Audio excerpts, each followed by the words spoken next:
It's a really common problem that I see all the time. You can play some music from memory over and over again in practice and you just get it right. And then when it really comes down to it, mistakes creep in and you slip up in areas that you thought were totally solid. It's not because you just lack the ability to play things from memory. There is a simple explanation for this.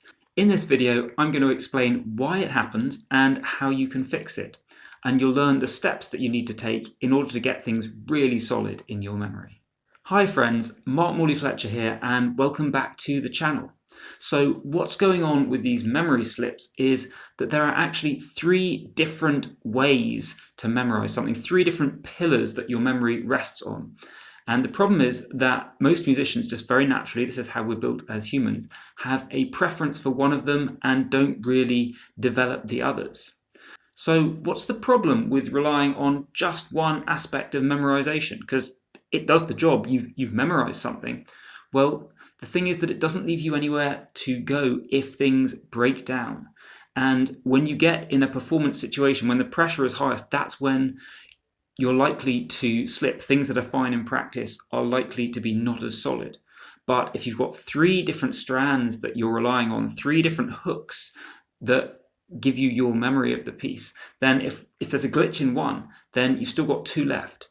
If two of them you have issues with, there is still one more for you to rely on. And frankly, the chances of all three breaking down at the same time are really small, because these things, as long as you keep going, if there's a glitch in one of these threads, you will be able to pick back up that one later. So as long as you've got something keeping on going, it's not like over time one of them goes, you're left with two, a little bit later another one goes, you're left with one, and then finally if that last one goes, you're all gone. Each time you're back playing from memory, you can pick up those three threads again and have a really strong, solid memorization of the piece.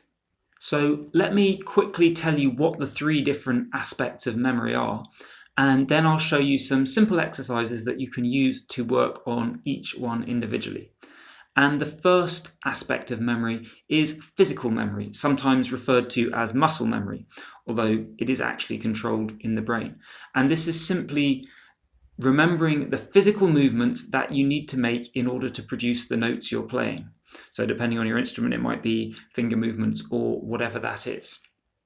So this is very simply that kinesthetic sense of how does my body need to move to play the music. And the second aspect of memory is your oral memory. How does it sound? So you're remembering what the piece of music sounds like, and this is what your brain is then using to send the commands to your body so that they know what to do to produce those sounds. And the third type of memory is what you might call theoretical memory. So it's how would this be written down? What are the names of the notes? What would they look like in the score? What are the chords in the chord sequence? How are they named? And can you, for example, remember them in order? That sort of thing. It's not attaching onto the physical movements or the sound, but the theoretical underpinnings of what you're going to be playing. So how do you practice these different forms of memory? And do you even need to practice them? I mean, why wouldn't they just come naturally? And the reason for this is that each one of us just has a natural bias towards one of these three different memory forms. It's different for different people, so you'll have to see which yours is. But the point is, unless you deliberately practice the other two, they're not really going to get developed. You are going to rely naturally on your preferred one. That's how you're going to memorize things, and the other ones just aren't really going to get a look in. So let's look at some simple things you can do to deliberately work on the ones that you're weakest on. And so first up is your physical memory. What we're looking to do here is remove the other two memorization pillars. So that's how it sounds and the theoretical stuff. So taking the sound out of the equation, a simple thing you can do is make all the movements that you need to do to produce the sounds without actually producing the sound. So if you're playing piano, for example, you move your fingers over the keys, but you're not going to press them down. Stringed instrument, you're going to move your fingers over the strings. You're going to practice, how the hand would move a bow on a violin or whatever, but not actually produce the sound. And on particular instruments, there might be some things you can do to go even further with this. For example, a great one to do on stringed instruments, on guitars, violins, whatever, is to actually tune all the strings to the wrong pitches so that you're playing what the physical movements should look like to get the sounds you want, but what's actually coming out of the instrument is totally the wrong one, wrong sounds, because the strings are all out of tune. So what this means is that you are absolutely forced to rely on your physical memory because the sound is just wrong. And by the way, if you're finding what I'm sharing with you in this video helpful, then please just take a second to click the like button and like this video. I would really appreciate it. Thanks. So next up, how are you going to work on developing your sound memory? And again, the key here is to take away the other memory pillars. So take away the physical side, take away the theoretical side. And what that leaves us with is your voice is a great one here. Can you sing the melodies? Can you sing the notes that you're going to be playing away from your instrument? Now, obviously, it doesn't work so well for singers. The voice is your instrument, but for everyone else, this is a great way to practice this. And it doesn't have to be amazing singing. You're not looking for the perfect tone or anything. Just can you get the notes right?